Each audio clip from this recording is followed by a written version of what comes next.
comme un feu d'artifice en fait. C'est un bruit inhabituel qui a surpris ces deux sœurs. Il était 9h30 au Guilvinec, sur la côte sud du Finistère. Elles prenaient leur petit déjeuner. J'étais dans ma cuisine et puis j'ai entendu un grondement très important qui nous a interpellés, moi et ma sœur. Donc on s'est précipité à la fenêtre. Et là, qu'est-ce qu'on a vu? Un énorme panache de fumée dans le ciel avec des débris qui retombaient en chandelle, un petit peu comme une fusée de feu d'artifice.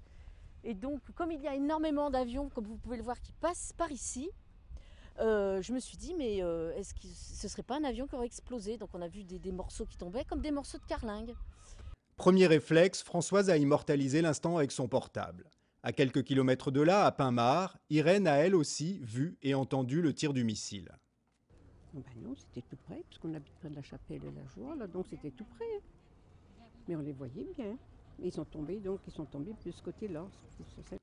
À la mi-journée, la préfecture maritime de l'Atlantique a confirmé l'échec de cet essai balistique, affirmant que le M51 s'était autodétruit. La phase propulsive initiale de sortie du missile du sous-marin, elle, s'est très bien déroulée.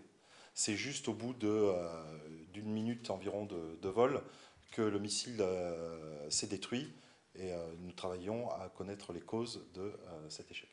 Les débris de l'engin sont actuellement en cours de repêchage. La Marine nationale affirme qu'il n'y a pas eu de pollution ni d'atteinte aux personnes, mais cet échec conforte les craintes des opposants aux armes nucléaires. Ça ne peut que susciter de l'inquiétude, notamment si on imagine que ça puisse arriver un jour avec un missile M51 équipé de ces 6 à 10 bombes atomiques, chaque bombe ayant donc l'équivalent en puissance de 10 à 15 fois celle d'Hiroshima.